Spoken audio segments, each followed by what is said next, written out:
नमस्कार मु मनोज आपन को स्वागत करुच्ची लवली बॉय मुरतर एक इंटरेस्टिंग वीडियो को। आज टॉपिक होची अल्प रोजगार रे संचय करिबा केमिति। यह केवल मोर प्रश्न नुहे, यह आम भली समस्त मध्यवित्त परिवार लोक मानकर प्रश्न जे अल्प रोजगार रे संचय करिबा केमिति। मोर तो रोजगार कम होची, सेथिरे मु संचय करिबि तो करिबि केमिति। वीडियो स्टार्ट करने पूर्व मु आपन को अनुरोध करुच्ची जे मो चैनल को लाइक एंड सब्सक्राइब करंतु और बेल आइकन को प्रेस करंतु। यह फाइनेंस और सेविंग्स ऊपर मोर प्रथम वीडियो। आपण मानकर बहुत सारा लाइक और सब्सक्राइब्स मते आगो को एमिति इंटरेस्टिंग वीडियो आनिबारे बहुत हेल्प करिवो। चलंतु देरी न करी वीडियो स्टार्ट करिबा। इकोनॉमिक्स टाइम्स रो डेटा अनुसार भारत रे 2011 सुधा केवल 44% लोकंक पाखरे ही सेविंग्स अकाउंट थिला, किंतु 2021 सुधा ताहा बढ़ी 78% रे पहुंची जाइछि।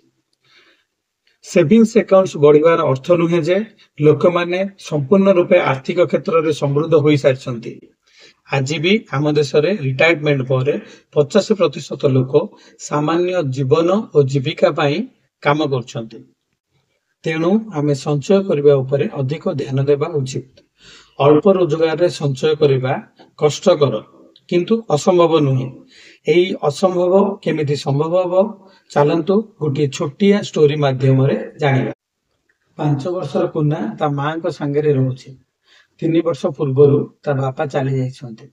दिने कुना आउ ता मां प्रधानमंत्री को इंडिपेंडेंट डे भाषण टीवी रु देखुथिले।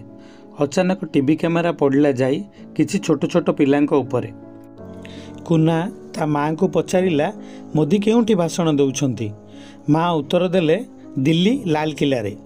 कुना जिद कला जे आमे दिल्ली जाई मोदी को भाषण लाल किला रु ही देखिबा। मां कहिले, ठीक अछि जे एते टंका आमे आनिबा केउंठू?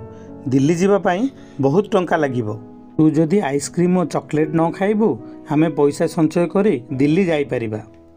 माँ जो चॉकलेट और आइसक्रीम न खाइबा पाई कहिथिले, सेथिरे कुना राजी होई गला।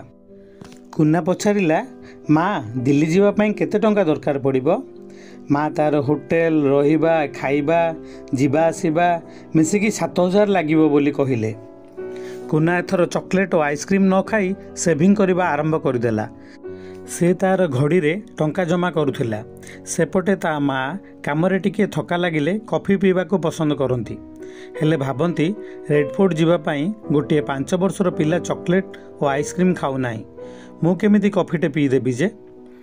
कुनार माँ मन को मारी 10 टंका बेगर अलगा पकेट रे रखी दियंती। आउ घर को आसिला परे कुनार घड़ी रे पकाई दियंती। एमिति मास शेष को देखिला परे महापुओं संचय 600 टंका को छुई देइथिला। मात्र मासे पूर्वरु जहा कुनार मां को असंभव बोली लागुथिला, ताहा धीरे धीरे संभव हेबारे लागिला। जहा वर्ष पूर्व असंभव बोली लागुथिला ताहा संभव होई गला। एही स्टोरी रु हमको जानिबा को मिलला जे अल्प रोजगार और अधिक दायित्व कारणरू हमको संचय करबा असंभव बोली लागे, किंतु वास्तव रे ताहा असंभव नुहे। यही स्टोरी माध्यम रे हमको 3टी कथा जानिबार अछि। प्रथम कथा हला, आमे आम निज मन रे धारणा कर दैछंती जे अल्प रोजगार रे संचय करबा असंभव। मु बारंबार कहूची ए असंभव परि लागे, बट असंभव नुहे। आपण निजे निजको भरोसा दियंतु जे मु एहा करि पारिबि। द्वितीय कथाटी हला, जेते बेले आपण संचय करिवे आपण सचोट भाव रे संचय करिवे। आपण एथिरे कोनोसी चीटिंग करिवे ना। जेते जरूरी परिस्थिति आसिले भी आपण एथिरु अर्थ बाहर करी अन्य कोनोसी क्षेत्र रे खर्च करिवे ना।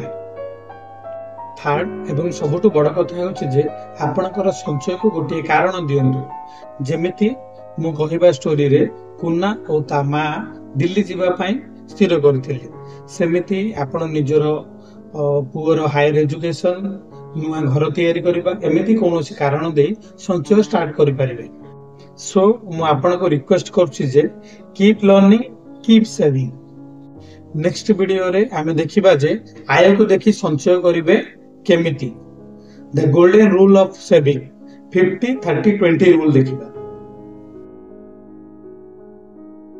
वीडियो शेष में मुझे अनुरोध करुच्ची जे एमती लर्निंग ऑन सेविंग्स वीडियो मो चैनल को लाइक एंड सब्सक्राइब करूँ। जय हिंद, नमस्कार।